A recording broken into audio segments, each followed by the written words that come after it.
Okay, finally from 6.1, identify the removable discontinuity. Now what this is this. Okay, here we go. If I was to factor that numerator, I will get x plus 2, x minus 2, okay? So, can you see, normally I would say the vertical asymptote is x equal 2. But because they cancel, this is actually a removable discontinuity. There's actually a hole in the graph at x equals 2. And that's pretty much it, okay?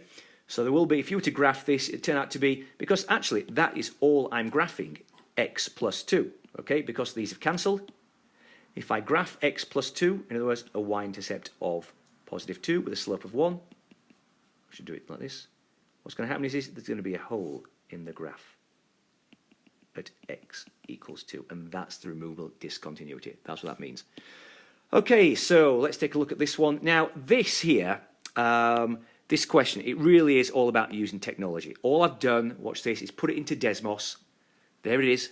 And can you see, it looks like the maximum is about at x equals 5, or for this particular question, t equals 5, because this is t, and that's all that wants.